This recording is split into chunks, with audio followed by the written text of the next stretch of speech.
यह कहानी एवलिन नाम की एक खूबसूरत महिला से शुरू होती है जो गाड़ी चलाते हुए मेकअप लगाने में लापरवाही बरत रही है। वो कहीं जल्दी में है और अपने आप को एज मच एज पॉसिबल सुंदर दिखाने की कोशिश कर रही है। कुछ मिनट बाद हमें पता चलता है कि वो इतनी जल्दी में क्यों है। एवलिन एयरपोर्ट पहुंचती है जहां वो पीटर हैमिल्टन को लेने आती है जो एक महत्वपूर्ण क्लाइंट है और जिसे वो इंतजार नहीं करवा सकती। जब गाड़ी शुरू होती है तो हमें पता चलता है कि दोनों को एक लड़की मोटरसाइकिल पर फॉलो कर रही है। सड़क पर पीटर खुद की पढ़ाई करता है और प्लेन से लाए शराब को पीते हुए एवलिन के साथ फ्लर्ट करने की कोशिश करता है जिसे वो बहुत खूबसूरत मानता है। कुछ देर बाद एवलिन उसके साथ खेलती है और गाड़ी को सड़क से दूर पार्क करके पीछे की सीट पर चली जाती है जहां पीटर को लगता है कि आज उसका लकी दिन है। वहीं मोटरसाइकिल वाली लड़की अपने डिवाइस से सब कुछ सुन रही है। एवलिन पीटर से पीछे की सीट पर बात करती है जहां फ्लर्ट करने का माहौल तब खत्म हो जाता है जब एवलिन बंदूक निकाल कर पीटर की तरफ तान देती है। पीटर इसे मजाक समझता है लेकिन जैसे ही वो अथॉरिटीज को कॉल करने की कोशिश करता है एक गोली उसके हाथ को छेद देती है और फोन को तबाह कर देती है। डरा हुआ पीटर अपने पैसे का इस्तेमाल करके इस स्थिति से निकलने की कोशिश करता है लेकिन एवलिन एक प्रोफेशनल है और उसे यह काम करने के लिए पहले ही पैसे मिल चुके हैं। इसलिए पीटर को एक और गोली लगती है जो उसे दूसरी दुनिया में पहुंचा देती है। काम पूरा होने के बाद एवलिन अपने भेष को हटाती है और घर वापस जाने के लिए फ्लाइट पकड़ती है। वही मोटरसाइकिल वाली लड़की एक होटल में चेक इन करती है। यहाँ हम लियान से मिलते हैं जो एक एक्सपर्ट एसासिन है और एवलिन की एजेंसी से जुड़ा हुआ है। उसे एवलिन पर नजर रखने के लिए कांटेक्ट किया गया है क्योंकि उसके काम के बाद के साइकोलॉजिकल रिस्पॉन्स चिंताजनक थे। इसी बीच एवलिन थोड़ा डिस्कनेक्ट होने का फैसला करती है और लाइव म्यूजिक सुनने के लिए एक बार में जाती है। शो के बाद वो सिंगर से मिलती है जो उसकी बहन जूडी निकलती है। जूडी नाराज है क्योंकि एवलिन उनके पिता की मौत के बाद गायब हो गई थी और उसे अकेले ही सब कुछ संभालना पड़ा। दोनों बहनों के बीच गर्मजोशी से बहस होती है जहां हमें पता चलता है कि एवलिन अपने परिवार से 8 साल से दूर थी। यह सब उसके पति और 2 बच्चों की एक ड्रंक ड्राइवर के कारण हुई एक्सीडेंट में मौत के बाद हुआ था। इसके बाद एवलिन ने खुद को पूरी तरह से अलग कर लिया और आर्मी में शामिल हो गई जहां वो डेल्टा फोर्स का हिस्सा बनी और ऑनरेबल मेंशंस हासिल की। लेकिन इनसबॉर्डिनेशन के कारण उसे डिस्चार्ज कर दिया गया और वो शराबी बन गई। हालांकि जूडी खुश है कि एवलिन ने शराब छोड़ दी है लेकिन वो उससे नाराज है क्योंकि उसने अपने परिवार को छोड़ दिया था। इसलिए वो उसे बताती है कि अब उसे उनकी माँ के पास होना चाहिए जिसे हार्ट अटैक आया है। अगली सुबह हमें पता चलता है कि एवलिन ने अपनी माँ बॉबी से दूरी क्यों बना ली थी। बॉबी एक कठोर महिला है जो अपनी बेटियों के हर छोटे पहलू की आलोचना करती है और उनके जीवन में लिए गए फैसलों से खुश नहीं है। कुछ दिन बाद एवलिन दुनिया के दूसरे छोर पर होती है जहां उसे एक नया टारगेट असाइन किया गया है, एक सऊदी अरबियन आर्मी जनरल जिसे वो हेरोइन की एक बड़ी डोज को उसके पैर की उंगली में इंजेक्ट करके सूक्ष्मता से मार देती है। हालांकि इसमें 20 मिनट लगेंगे और प्लान तब बिगड़ जाता है जब गार्ड्स दरवाजा तोड़कर अंदर आ जाते हैं जिससे एवलिन को अलग तरह से काम करना पड़ता है। वो जनरल की गर्दन काट देती है और गार्ड्स का सामना करती है। कई गार्ड्स को मारने के बाद एवलिन जनरल के खून को अपने चेहरे पर लगाकर खुद को पीड़ित के रूप में पेश करती है और लॉबी तक पहुंचती है जहां वो गार्ड से कंफ्यूजन ग्रेनेड्स चुराती है और उनका इस्तेमाल करके भगदड़ मचाती है जिससे वो भागने में कामयाब हो जाती है। काम पूरा करने के बाद एवलिन नॉर्मैंडी जाती है जहां वो ड्यूक से मिलती है जो उसकी एजेंसी का कॉन्टैक्ट है। एवलिन उससे शिकायत करती है कि गार्ड्स के उसे खोजने की गलती क्यों हुई। ड्यूक समझाने की कोशिश करता है कि यह सिर्फ एजेंसी की गलती थी लेकिन एवलिन को यकीन है कि एजेंसी गलतियां नहीं करती और उसे मिशन के दौरान मारने की कोशिश की गई थी। हालांकि ड्यूक भी नाराज है क्योंकि उसने मिशन की रिकॉर्डिंग सुनी है और वो एवलिन को डांटता है कि वो टारगेट से ये पूछती है कि उन्होंने क्या किया था जिसके कारण उन्हें मारने का फैसला किया गया। वो साफ करता है कि उसका काम उन्हें मारना है, न कि उनका साइकोलॉजिस्ट या दोस्त बनना। बोस्टन में एवलिन अस्पताल जाती है ताकि वो देख सके कि उसकी माँ कैसे रिकवर कर रही है। इसी दौरान वो माइकल से मिलती है जो अब उसकी बहन का बॉयफ्रेंड है जिससे एक असहजता पैदा होती है क्योंकि माइकल और एवलिन का वर्जीनिया में एक पास्ट है।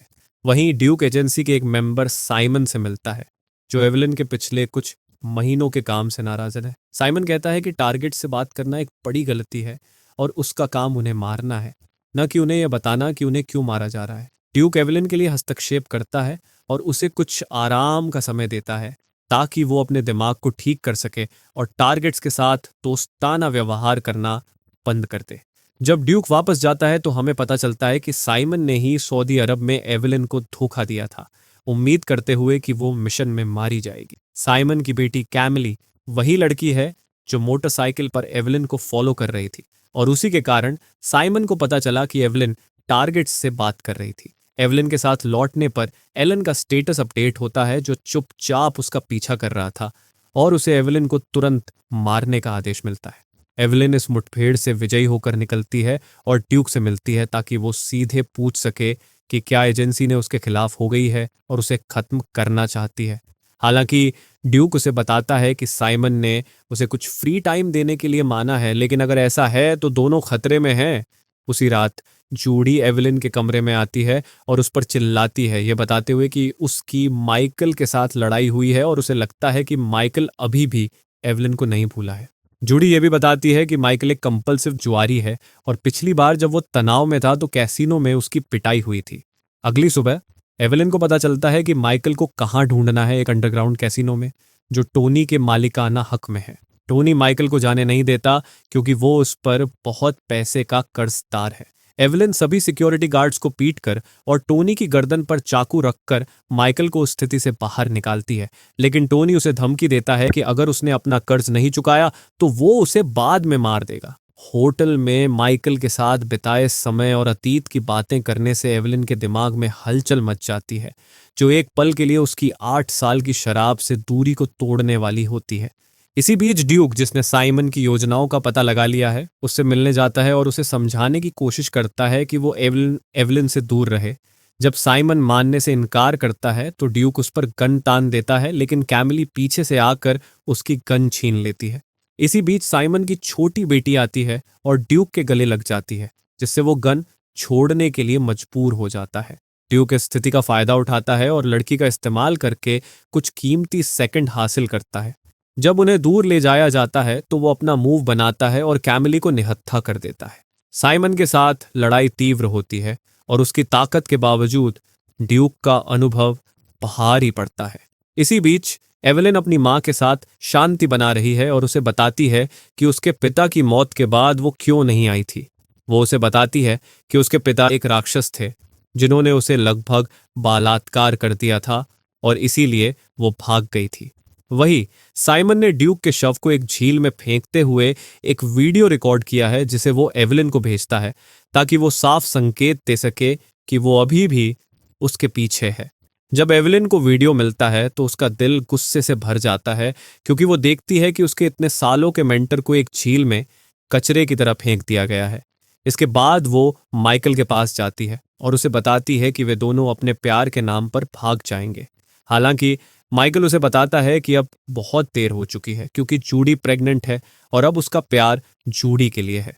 इसके बाद एवेलिन टोनी के पास जाती है और उसके कई गार्ड्स को मारकर उसे एक बैकपैक देती है जिसमें माइकल का कर्ज चुकाने के लिए पैसे होते हैं। वो टोनी को बताती है कि उसने पैसों के लिए 41 लोगों को मारा है और अगर वो 42वां नहीं बनना चाहता तो उसे उसके परिवार से दूर रहना चाहिए। होटल वापस आकर एवेलिन शराब पीने की इच्छा से हार जाती है और मिनी बार से कई बोतलें निकालकर पीने लगती है।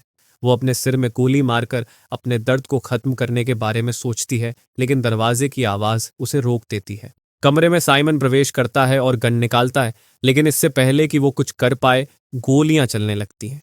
एवेलिन उसे बताती है कि अगर वो 1 मिनट बाद आता तो खुद को बचा लेता।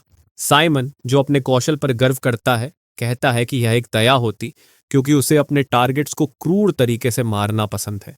वो ये भी कहता है कि ड्यूक को यह देखकर बहुत निराशा होती कि एवेलिन ने मिनी बार खाली कर दिया है।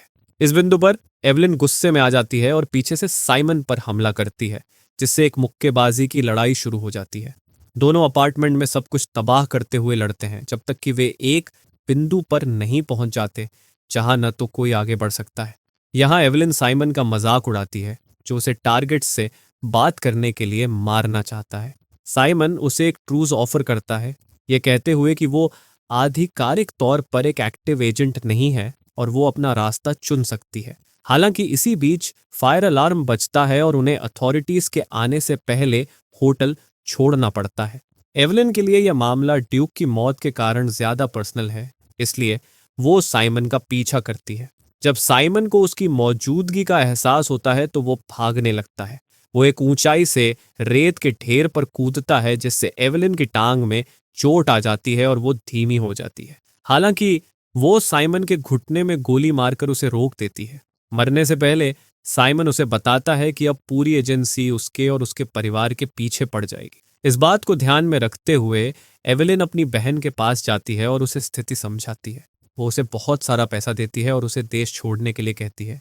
उसे ड्यूक का एक लेटर मिलता है जिसमें वो लिखता है कि वो उस पर गर्व करता है, लेकिन अब उसे एजेंसी के खिलाफ एक तीव्र लड़ाई लड़नी होगी। जैसे ही एवेलिन ड्यूक के लेटर में बताए गए स्थान पर जाती है, हम देखते हैं कि कैमिली चुपचाप उसका पीछा कर रही है, यह तय करने के लिए कि वो अपने पिता की मौत का बदला लेगी या एवेलिन के रिवेंज कैंपेन में हस्तक्षेप करके उसी भाग्य को प्राप्त करेगी। अगर आपको इस तरह की दिलचस्प मूवी रिकैप्स पसंद है तो लाइक, शेयर और सब्सक्राइब करें ताकि आप हमारे और मूवी रिकैप्स देख सकें।